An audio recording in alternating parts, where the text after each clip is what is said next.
প্রিয় শিক্ষার্থী বন্ধুরা, সর্বপ্রথমে জানাই মহান রব্বুল আলামিনের দরবারে তোমাদের কাছে সালাম। আসসালামু আলাইকুম। হয়তো এই শতাধিক বছর পর পরে আমাদের আসলে পূর্বেই বলা হয়েছে মহামারী, যার মোকাবেলা করা পৃথিবীতে কারো ক্ষমতা নেই। তাই বলছিলাম যে আসলে তোমরা আসলে সবাই ভালো আছো, ঠিক না?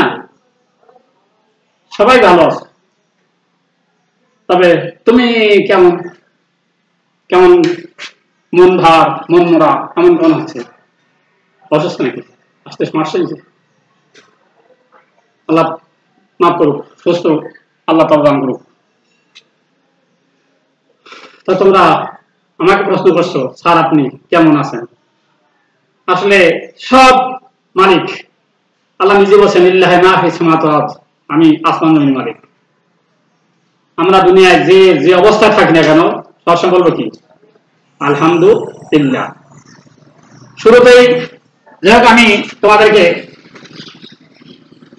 এই ইসলামিক শিক্ষার এখানে লিখছে পাঠ ছিল নাম কুফর, পরিচয়, কাফির আর কুফর। এই তিন বিষয়ের উপরে আমি তোমাদের সঙ্গে কথা বলবো।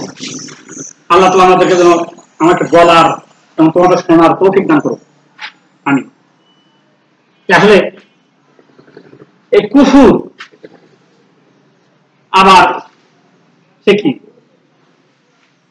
কুফর হচ্ছে এমন একটা শব্দ যার অর্থ আছে ঢেকে রাখা, গোপন রাখা, অবিশ্বাস করা ইত্যাদি। বুঝতে পারছো?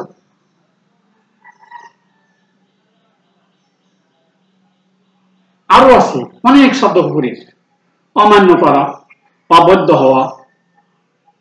এখন ঢেকে রাখা কথাটার অর্থ এমন, ইসলাম বলছেন, আল্লাহ তাআলা আয়াতে বলছেন, ইন্নাল্লাযিনা কাফারু ওয়া কাযযাবু বিআয়াতিনা। আল্লাহ তাআলা একটা আয়াতে বলছেন কাফেরদের সম্পর্কে, হাজার হাজার কাফেরদের সম্পর্কে সূরা আল্লাহ তাআলা আমাদেরকে কোরআনে দিয়েছেন। যেমন তওবা, বারাআতুন মিনাল্লাহ, আল্লাহ তাআলা শুধু কাফেরদের কথা লেখা হয়েছে। আরো একটা সূরা আছে আমরা সবাই জানি, কুল ইয়া আইয়ুহাল কাফিরুন, ওখানে আল্লাহ শব্দের কথা মোটেও নেই, শুধু কাফেরদের কথা, শুধু কাফেরদের কথাই আল্লাহ তাআলা ওখানে কোট করছেন। তবে আমরা এই জানি যে কুফর শব্দের অর্থ আছে ঢেকে রাখা, গোপন করা, অবিশ্বাস করা, অমান্য করা ইত্যাদি। বুঝতে পারছো? যাই, ধন্যবাদ। এবার আসো শরিয়াতের পরিভাষায়। শরিয়াত আবার কি? শরিয়াত হচ্ছে যে আল্লাহ তাআলার মনোনীত দ্বীন, ইসলামের মৌলিক বিষয়গুলোর কোন একটির প্রতি অবিশ্বাস করাকে কুফর বলে। মৌলিক বিষয়ের কোন একটা বিষয় অবিশ্বাস করাকে কুফর বলে। আমি আরো সুন্দর করে বুঝাচ্ছি। মৌলিক মানে যেমন নামাজের 13টা ফরজ, 13টা ফরজ, আর ওযুর 4টি ফরজ, এই কিন্তু মৌলিক বলা হয়, যার ভিতরে পরিবর্তন কারো ক্ষমতাও নেই। আর যদি নাকি মৌলিক যদি একটা বাদ পড়ে যায় আদা হবে। মৌলিক যদি একটা কিছু বাদ পড়ে যায়, যে কোনো বিষয়, মনে করো হজের, সালাতের, ওযু, তায়াম্মুম ইত্যাদি, যেগুলো যদি একটা যদি বাদ পড়ে যায়, একটা ওযু হবে না, নামাজও হবে না, কোনো কিছুই হবে না। বুঝতে পারছো?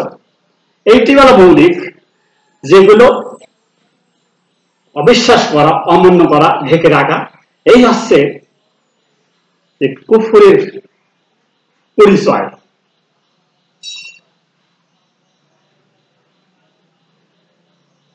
আর কুফর ঈমানের বিপরীত। ঈমানের যেমন রায়তার দিন, আসমানের জমিন, একটা আরেকটা বিপরীত।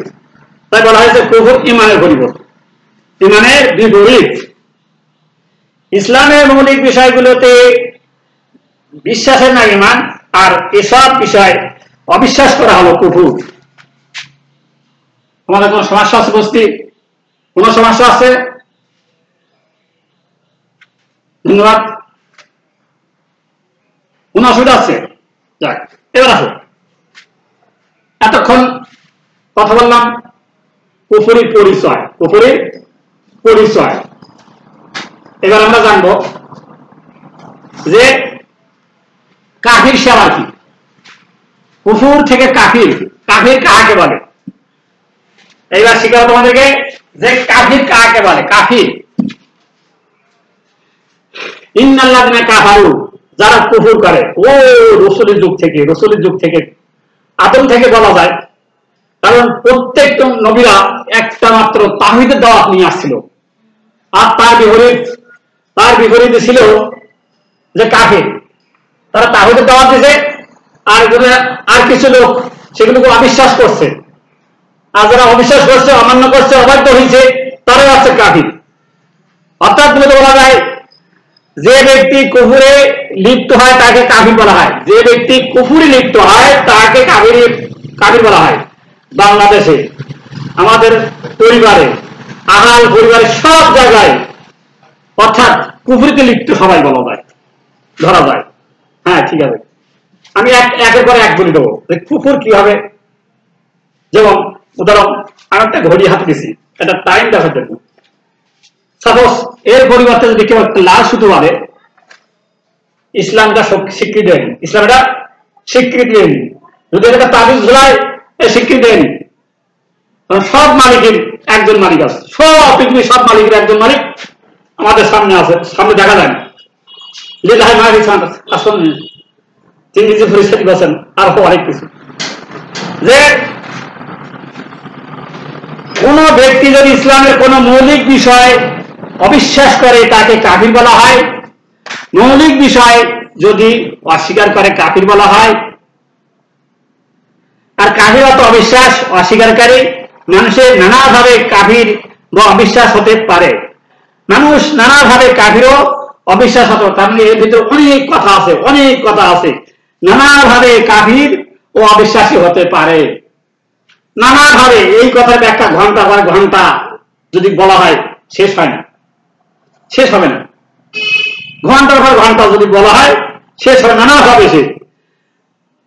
তা বলতে পারি যে আমাদের ভিতরে অনেকে কুফরিতে লিপ্ত, আমাদের ধরেন বাইরে যারা আছে তারাও লিপ্ত, তার শেষ নেই। এ যদি ব্যাখ্যা করা হয় তারা কিভাবে কুফরি করছে, আমরা কিভাবে কুফরি করছি, পুরা সব সিদ্ধান্ত আল্লাহ তাআলা দিয়েছেন।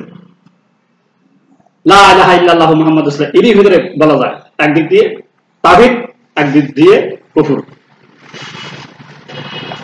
আল্লাহ তাআলার অস্তিত্ব অবিশ্বাস ও অস্বীকার করা দ্বারা অর্থাৎ আল্লাহ নেই এমন কথা বললে যে ব্যক্তি কাফির হয়ে যায়।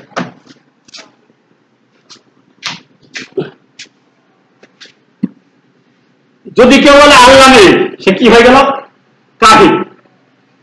যদি এর প্রশ্নের প্রতিপক্ষে যদি বলা হয় সে যে একজন কাছে আল্লাহ নেই, তবে কি আমি প্রশ্ন করি তোমাদের কাছে, যদি আল্লাহ না থাকে, সাপোজ এই ব্ল্যাকবোর্ড দিয়ে তোমাদের উদাহরণ দেই, এই ব্ল্যাকবোর্ডটা এইরকম ওয়ালের মতো সাদা ছিল, তবে এখানে কালারিং করা হয়েছে, কালো দিয়ে কালারিং করা হয়েছে, সাদা আর কালো তোফাত হয়ে গেছে, এটা ব্ল্যাকবোর্ড নাম হয়েছে, আর ওটা দেওয়াল নাম হয়ে গেছে। কিন্তু আসলে এইটি আছে, এই ব্ল্যাকবোর্ডটা কেউ না কেউ তৈরি করছে, কেউ না কেউ সৃষ্টি করছে, তৈরি করছে, বানাইছে, ঠিক না? এখন যদি কেউ বলে আল্লাহ নেই, তাহলে কি হবে? কুফর হয়ে যাবে না? আসমান আর জমিন এই কেউ না কেউ বানাইছে, তাই বলতে হবে, নির্দ্বিধায় বলতে হবে, প্রত্যেক ব্যক্তিকে নির্দ্বিধায় বলতে হবে আল্লাহ একজন আছে। আর যদি কেউ বলে যে আল্লাহ নেই, সে কাফির হয়ে যাবে। কথা বুঝতে পারছো? কোন আঁকা বাঁকা কথা নেই, একটা সঠিক কথা। 2 নম্বরে এখন কিভাবে এই কুফরের সামনের দিকে বসেন, আল্লাহ তাআলার গুণাবলী অস্বীকার করা। একটা বাগানে যাইবা, নানান রঙের নানান ফুল, দেখলে প্রাণ জুড়ে যায়, মন জুড়ে যায়, সুশোভিত বাগান। যদি কেউ বলে এমনি এমনি হয়ে গেছে, কি বল, ঠিক হবে? ঠিক হবে না। আল্লাহ তাআলার গুণাবলী অস্বীকার করে, যেমন আল্লাহ তাআলাকে সৃষ্টিকর্তা ও রিজিকদাতা ও নানা না বলা, রিজিকদাতা না বলা। ইমানের মৌলিক 7টি বিষয় অস্বীকার করা। ইমানের মৌলিক 7টি বিষয়কে অস্বীকার করা, যেমন অবিশ্বাস করা ফেরেশতা, নবী, রাসূল, আসমানী কিতাব, আখিরাত, তাকদীর ইত্যাদি অবিশ্বাস করা। এবার আসো ইসলামের মৌলিক বিষয়গুলো অস্বীকার করা, যেমন সালাত, যাকাত, সাওম, হজ ইত্যাদিকে ইবাদত হিসাবে না মানা। সালাত, সেই জন্য বলা হয় যে ফারকুল আব্দ ফারকুল কুফরিমান তারকু সালাত। রাসূল বলেন যে একজন কাফের আর একজন মুমিন মানুষের মধ্যে, বান্দার মধ্যে পার্থক্য আছে নামাজ ত্যাগ করা, নামাজ ত্যাগ করা। এরপরে বলা যায় আমাদের সারিতে অনেক মানুষ কিন্তু এখনো সেই কুফরিতে লিপ্ত, নানাভাবে নানান কাজে জড়িত। হালালকে হারাম মনে করা, হালালকে হারাম মনে করা, হালালকে হারাম মনে করা, এটা কুফরি। হালালকে হারাম মনে করা, যেমন হালাল খাদ্যকে হারাম মনে করে না খাওয়া, হালাল খাদ্যকে হারাম মনে করে না খাওয়া। তাই হারামকে হালাল মনে করা, যেমন মদ, হারামকে হালাল মনে করা, হারামকে হালাল মনে করা, যেমন মদ, জুয়া, সুদ, ঘুষ ইত্যাদিকে হালাল বা জায়েজ মনে করা। তোমরাই বলো, তোমরা উত্তর দাও যে বাংলাদেশে সব মানুষ, যারা মানুষ, তারা সবাইকে শিরকের ভিতরে না তাওহীদের ভিতরে? এর ব্যাখ্যা করতে গেলে দেখা যায় সবাই কুফরির ভিতরে, সবাই কুফরির ভিতরে। তার মানে একজন ব্যক্তি সে সব আল্লাহর হুকুম সব মেনে যাচ্ছে, সব মসজিদে নামাজ পড়ছে, যাকাত দিচ্ছে, হজ করছে, সব হুকুমগুলো মেনে যাচ্ছে, কিন্তু তার ভিতরে সুদ খাচ্ছে, মিথ্যা কথা বলছে। সে কিসের ভিতরে ঢুকে বললো? সে গোপন করছে, সে গোপন করছে। এরপরে আমাদের আল্লাহ বলছেন ভালো করা বলো। বাংলার মানুষ, সারা বিশ্বের মানুষ ভালো চেয়ে মন্দটা বেশি ব্যবহার করে, ভালো চেয়ে মন্দটা বেশি ব্যবহার করে, অর্থাৎ মিথ্যা বেশি ব্যবহার করে। কোরআনে কোথাও বলা হয়েছে মিথ্যা বলো? এই তামাম বিশ্বের ভিতরে অনেক দেশেই আছে এই মিথ্যা শব্দটা, কিন্তু বইয়ের ভিতরে নেই। তোমরা আরো বড় হয়ে বুঝতে পারবে, আরো বড় হয়ে বুঝতে পারবে।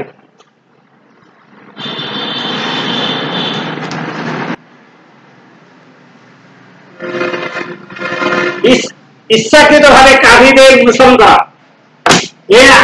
এই কথা অনেক কথা আল্লাহ তাআলা করেন, যে তোমরা মুমিন ব্যতীত অন্যদেরকে, মুমিন ব্যতীত অন্যদেরকে তোমরা লায়াত্তাখিজুল কাফিরিনা, কাফিরদেরকে অনুসরণ করো না, গ্রহণ করো না, অলিরূপে, বন্ধুরূপে, অভিভাবক রূপে গ্রহণ করো না। বুঝতে বাকি আছে? সমস্যা আছে? অসুবিধা আছে? ঠিক আছে। এবার আসো যে ইসলামের গুরুত্বপূর্ণ কোন বিষয় নিয়ে ঠাট্টা বিদ্রুপ করা। ইসলামের গুরুত্বপূর্ণ বিষয় নিয়ে ঠাট্টা বিদ্রুপ করা, যেমন একজন ব্যক্তি মসজিদ থেকে নামাজ পড়ে বেরিয়েছে, আরেকজন তাকে ক্রিটিসাইজ করছে, এই মসজিদে কি শুধু সেজদা দিয়ে আসে, এই কিছু পারে না, ইত্যাদি ইত্যাদি। তাকে ক্রিটিসাইজ করা, ইসলাম সম্পর্কে ক্রিটিসাইজ করা, ভাঙানো ইত্যাদি, ঠাট্টা করা, বিদ্রোহ করা, এগুলো করা যাবে না, এগুলো কুফরের ভিতরে আওতায় চলে আসবে। যেমন মহানবী হাসান কিংবা কোরআনকে নিয়ে ঠাট্টা উপহাস করা। বলা হয়েছে মহানবী সাল্লাল্লাহু আলাইহি ওয়াসাল্লাম এবং কোরআনকে নিয়ে ঠাট্টা উপহাস করা, ক্রিটিসাইজ করা রাসূলের যুগেও কাফেররা করছিল। হ্যাঁ, কাফেররাও ক্রিটিসাইজ করছিল।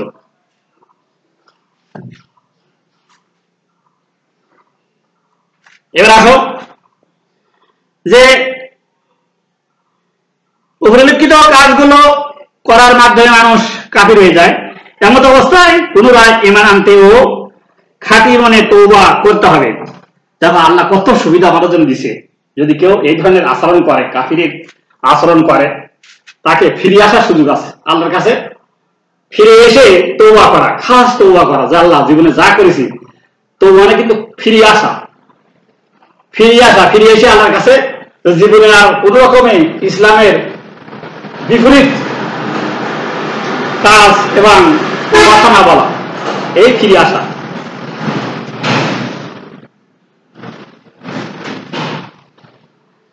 অবদ্ধতা ও অকৃতজ্ঞতা।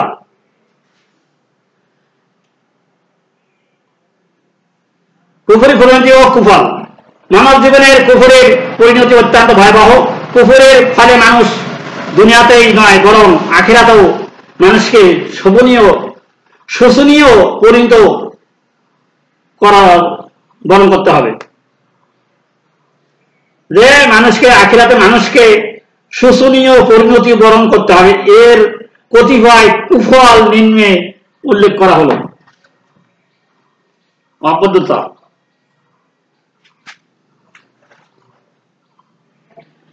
অবদ্ধতা ও অকৃতজ্ঞতা। অবদ্ধতা ও অকৃতজ্ঞতা। মানুষ আল্লাহর কুফর মানুষের মধ্যে অবদ্ধতা ও অকৃতজ্ঞতার জন্য জন্ম দেয়। আল্লাহ তাআলা আমাদের সৃষ্টিকর্তা, আল্লাহ তাআলা আমাদের সৃষ্টিকর্তা, রিজিক দাতা, আর কি বলা হয়, ওলি, অভিভাবক, গার্জিয়ান। তিনি আমাদেরকে রহমান রহিম, দয়ার সাগর। তিনি আমাদেরকে দয়া দিয়ে, মায়া দিয়ে সুস্থ রাখছেন, বাঁচে রাখছেন। তিনি আমাদের লালন পালন করেন। লালন পালন, রব, কোরআন শরীফে বহু জায়গায় এই রব শব্দ হয়েছে। আর রব মানে প্রতিপালক, রব মানে প্রতিপালনকারী, রব মানে পালনকর্তা, রব মানে তার সুস্থতা, সবকিছু দেখার দায়িত্ব সেই আল্লাহ। পৃথিবীর সকল নিয়ামত তার দান। যদি কেউ বলে সব আমারই দান, আমি মাঠে কাম করলাম, ধান ফসল, এই ফসল ফলাইলাম, মাঠ ভরা ধান আমাদের দিছে, কিন্তু দেওয়ার মালিক তো আল্লাহ। আল্লাহ কাছে তুমি চাষ করো, মাঠে ফসল লাগাও, আর মালিক সবকিছু দেবো আমি, সবকিছু দেবো আমি, দেওয়ার ক্ষমতা। তাহলে ইচ্ছা করলো ধানের পরে ধান লাগাই আসলাম, ধান হলো না, চাইল হয়ে গেল। যদি চাইল হয়ে যায় কি, সেটা আল্লাহর বড় নিয়ামত, বড় নিয়ামত। কিন্তু এরকম পৃথিবীতে নদী নেই যে শুধু ধান লাগিয়ে আসবা চাউল হবে, বিপরীত হয়ে যাবে। ঠিক আছে, এবার আসো যে কাফির ব্যক্তি আল্লাহ তাআলাকে অবিশ্বাস করে, এসব নিয়ামত অস্বীকার করে। যে আল্লাহ তাআলার প্রতি অকৃতজ্ঞতা হয়, আল্লাহ তাআলার বিধি নিষেধ অমান্য করে, ফলে সমাজে সে অবাধ্য ও অকৃতজ্ঞতা হিসাবে পরিচিত হয়। পাপাচার বৃদ্ধি। কাফির ব্যক্তি আল্লাহ তাআলা পরকাল, হাসর, নিয়ামত, মিজান, জান্নাত, জাহান্নাম ইত্যাদি অবিশ্বাস করে। মৃত্যুর পূর্ববর্তী জীবনকে মানুষকে তার কৃতকর্মের হিসাব দিতে হবে, এইরূপ ধারণাও অস্বীকার করে। তার নিকট দুনিয়ার জীবন প্রধান।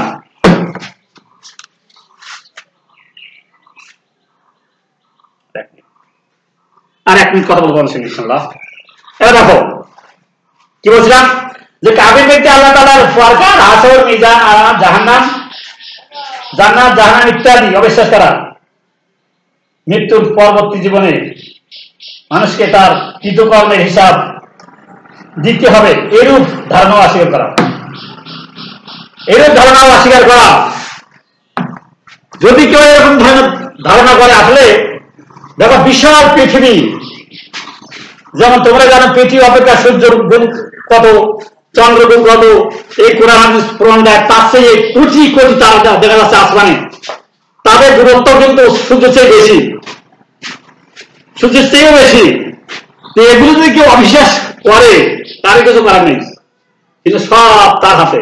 যদি কেউ বলে যে আসলে দুনিয়া একটা মজা পেলো, দুনিয়া আনন্দ ভর্তি করে খেয়ে যাবো, কবরে যা হওয়ার তো হবে, কিন্তু সে কিন্তু আসলে কবরের ভয় করতে হবে। কারণ আল্লাহ তাআলা কোরআনে বলেন আল্লাহ আখিরাতু খায়রুল লাকা মিনাল দুনিয়া। রাসূলকে শিক্ষা দেওয়া হয়েছিল, আল্লাহ নিজে বলেছিলেন তুমি টেনশন করো না, দুনিয়ায় এই পৃথিবী অপেক্ষা আখিরাত অনেক অনেক গুণের জন্য শ্রেষ্ঠ। এই সেই কালকে আমাদেরকে প্রাধান্য দিতে হবে। যাই হোক, তোমাদেরকে এই সংক্ষিপ্ত সময় ভিতরে এই কুফর সম্পর্কে পাঠদানের শেষ পর্যায়ে তোমাদেরকে অশেষ অশেষ ধন্যবাদ জানিয়ে এইখানে কুফর পাঠদান শেষ করলাম। খোদা হাফেজ। আসসালামু আলাইকুম।